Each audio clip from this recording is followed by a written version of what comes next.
Ada nggak sih ayat kitab suci yang berbicara soal hutang piutang supaya kita bisa terbebas dari hutang, dari cicilan? Ayat ini luar biasa ini. Supaya kita ini, orang-orang percaya ini, jangan suka minjem sana minjem sini karena kepepet.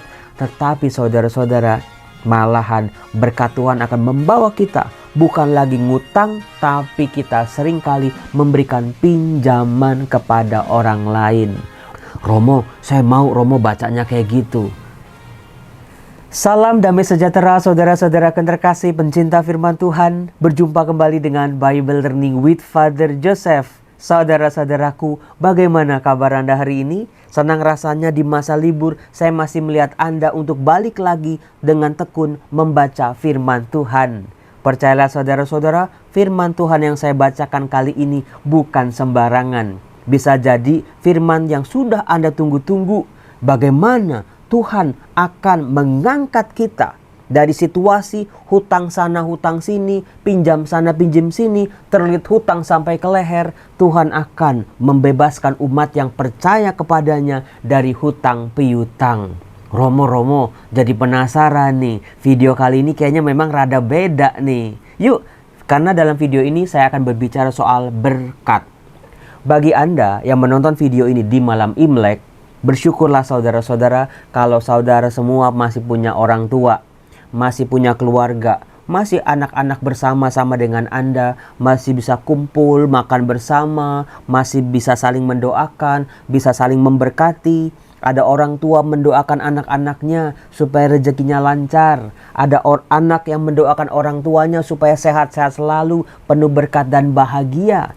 Ada kakak, adik, ponakan-ponakan, cucu-cucu pada kumpul. Saudara-saudara, itulah harta yang paling diimpikan oleh banyak orang. Saya mengucapkan selamat tahun baru Imlek kepada Anda yang merayakannya. Saudara-saudaraku yang terkasih, hari ini Romo Yosef bikin videonya tumben jam 10 pagi. Biasanya jam setengah 5 pagi bukan? Karena kan hari ini libur, saya nggak dikejar-kejar waktu. Dan dari tadi pagi saya udah nyapu, udah ngepel, udah vakum, udah ganti spray, udah ganti sarung bantal, udah ganti selimut, udah nyuci baju-baju kotor, udah bersihin kamar mandi yang paling capek saudara-saudara. Untung sekarang pakai alat ya. Kemudian juga barang-barang yang numpuk yang udah saya nggak pakai lagi, yang masih bisa dipakai sama orang, saya udah kasihin orang. Baju-baju yang masih bisa bagus-bagus yang dipakai-pakai. Lemari saya tuh kecil, karena kalau udah baju sana baju sini numpuk penuh-penuh, saya nggak boleh numpuk-numpuk rezeki. Kemudian lap-lap meja, jendela, pokoknya bersih-bersih deh. Siapa yang sama kayak saya? Di malam Imlek, satu hari sebelum Imlek harus bersih. Dan juga jangan lupa buang itu tempat sampah ke tempatnya. Di dalam rumah, di dalam kamar, jangan sampai ada debu, jangan sampai ada sampah-sampah. Saudara-saudara terkasih, cara itu adalah kebiasaan yang saya lakukan sejak kecil. Didikan orang tua, didikan keluarga. Sebelum malam Imlek harus bersih-bersih. Bagaimana dengan keluarga Anda? Saudara-saudaraku, Anda sering kali bertanya kepada saya, Romo, ada nggak sih ayat kitab suci yang berbicara soal hutang piutang, simpan meminjam Romo?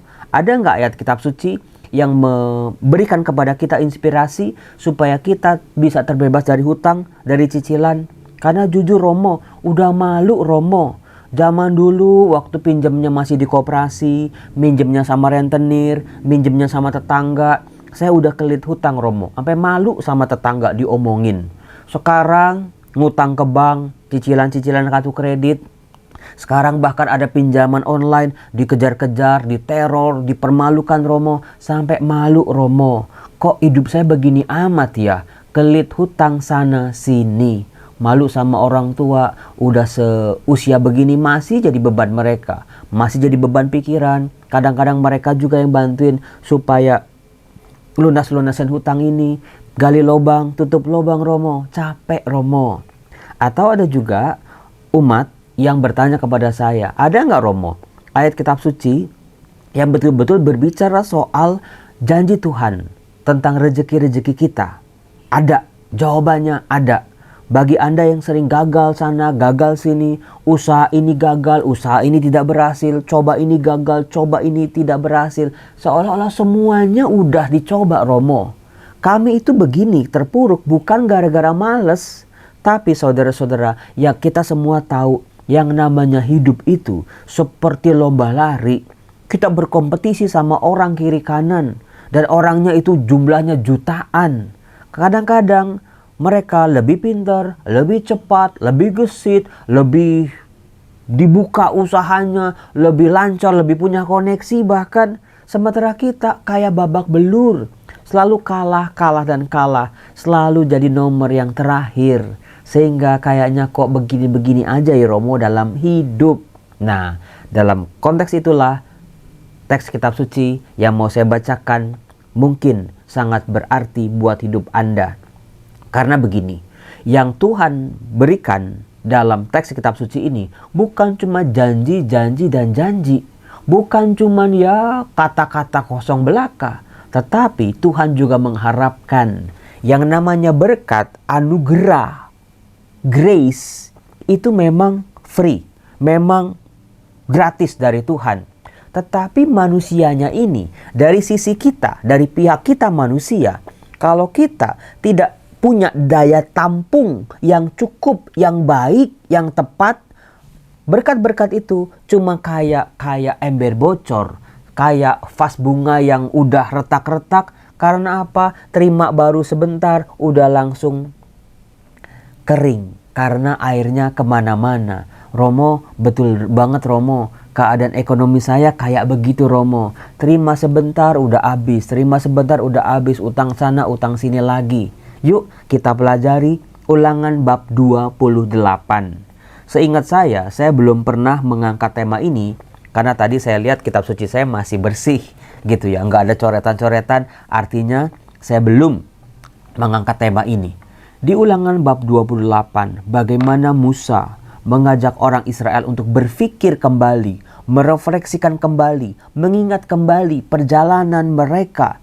Sejak dibebaskan dari Mesir, berjalan di padang gurun, dipelihara oleh Allah, diberi janji oleh Allah, diikat oleh perjanjian oleh Allah. Sampai mereka sekarang sudah ada di pinggiran tanah Kanaan. Sudah hampir sampai. Perjuangan mereka sudah hampir selesai, tinggal masuk saja. Itu konteksnya.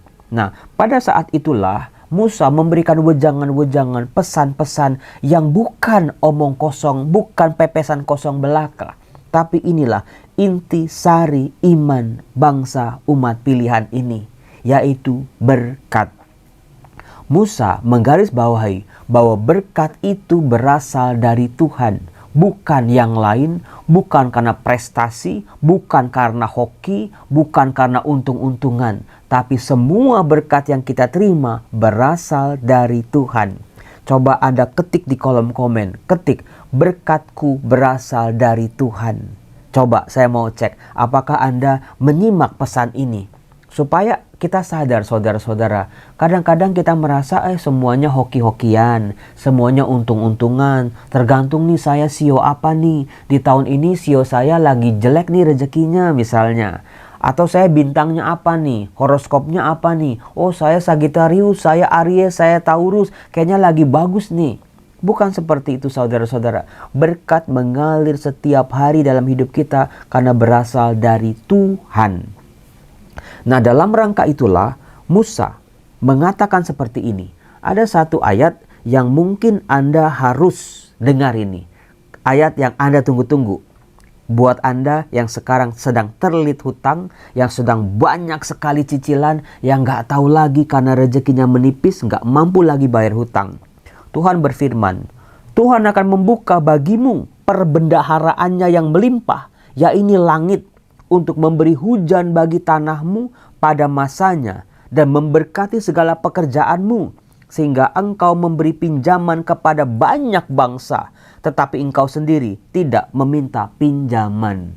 Ayo, ayat itu menarik banget ya. Ya Romo, ayat ini luar biasa ini. Supaya kita ini, orang-orang percaya ini, jangan suka minjem sana minjem sini karena kepepet, karena penghasilannya sedikit, pengeluarannya besar. Tetapi saudara-saudara, Malahan berkat Tuhan akan membawa kita bukan lagi ngutang, tapi kita seringkali memberikan pinjaman kepada orang lain. Membantu orang lain yang susah, memberkati orang lain dengan berkat-berkat kita. Romo, saya mau Romo bacanya kayak gitu. Tapi saudara-saudara, lagi-lagi apa yang Tuhan minta pada kita pertama-tama, itu yang harus jadi fokus kita. Berkat-berkat akan mengalir, kehidupan akan sejahtera, kesehatan akan dipulihkan, hidup kita akan naik ke atas. Tapi apa yang Tuhan minta pada kita pertama-tama? Yuk kita baca yuk.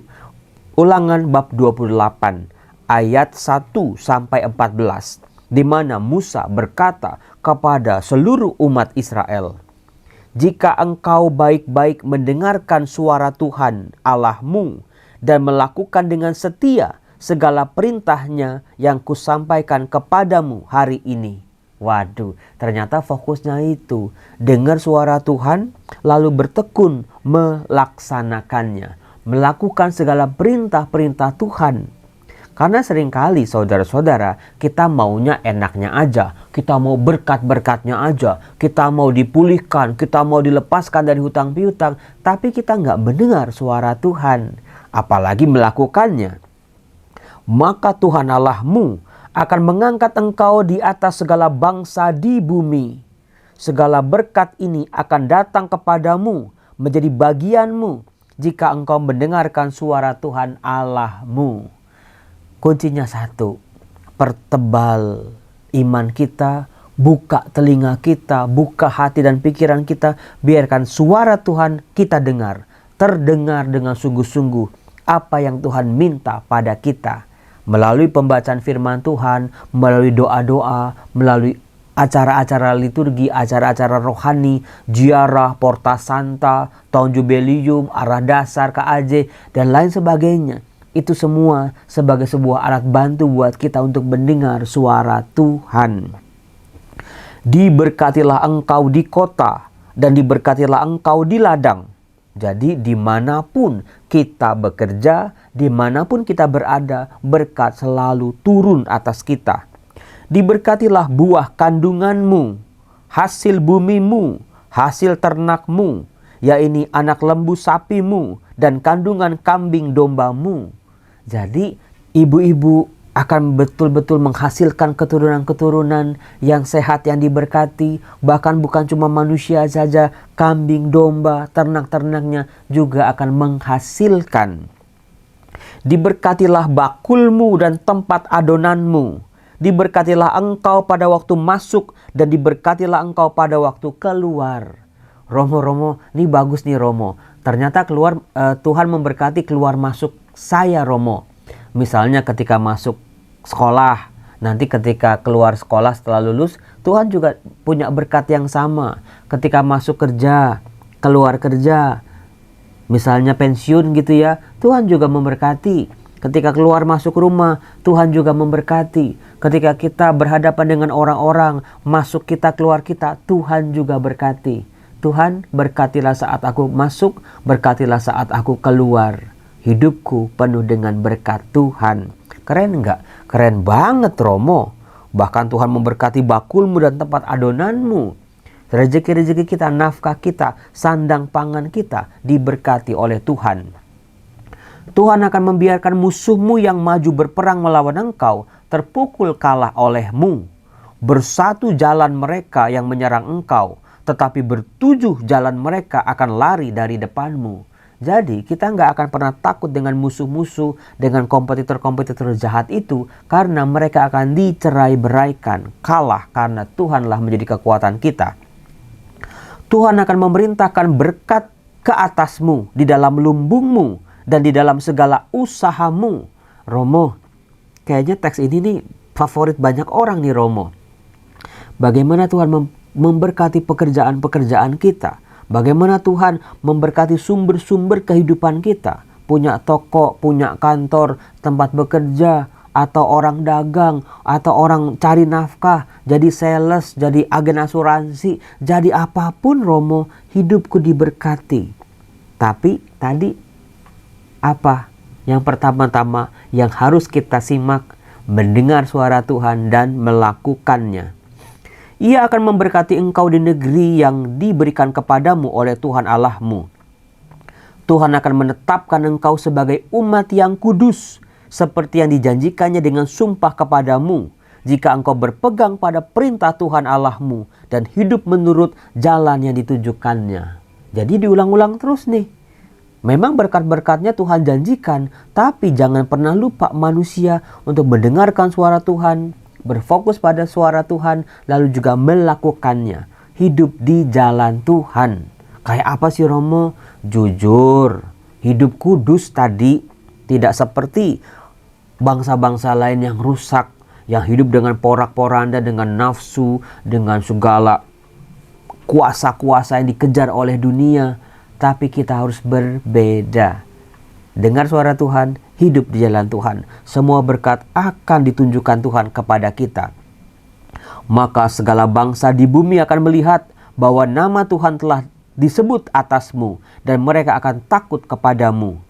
Juga Tuhan akan melimpahi engkau dengan kebaikan dalam buah kandunganmu, dalam hasil ternakmu dan dalam hasil bumimu, di tanah yang dijanjikan Tuhan dengan sumpah kepada nenek moyangmu untuk memberikannya kepadamu.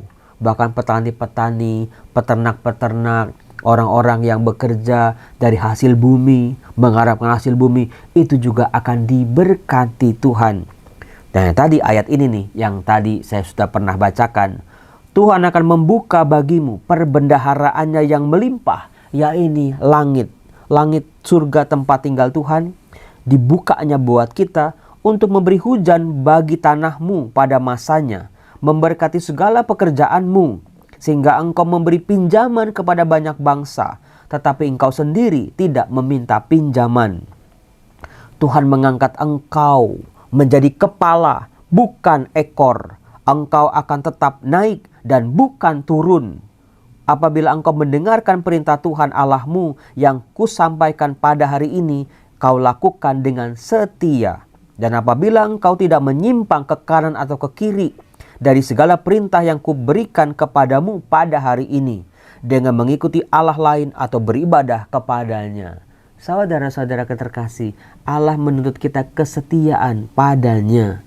Hidup dalam kasih, hidup ada pengampunan, bisa mengampuni, merasakan diampuni, tidak membalas kejahatan dengan kejahatan, jadi berkat buat orang lain, bisa berbagi, bisa betul-betul hidup dalam kasih, setia pada Tuhan, terpaku pada Tuhan, terpusat pada Tuhan.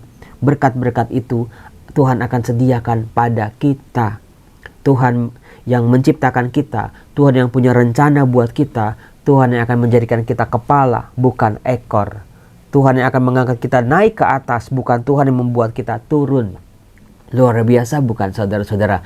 Keren banget nih ayat ini Romo. Terima kasih kami sudah diperkenalkan dengan Ulangan bab 28. Dan alhasil saudara-saudara, inilah yang menjadi pegangan bangsa Israel.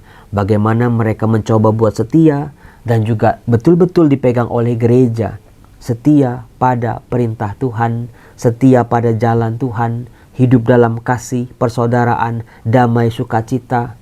Perintah-perintah Tuhan yang kita baca dalam kitab suci, coba jalani, lakukan. Bukan demi kita, tapi supaya kemuliaan Allah dimuliakan, maka berkat-berkatnya mengalir dalam kehidupan kita.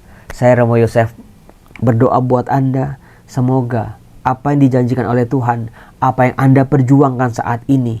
Jadi Anda tahu kan, ya Romo, saya mau hidup baik, saya mau hidup benar Romo, saya nggak mau serong kiri, serong kanan Romo, saya mau terpaut pada Tuhan.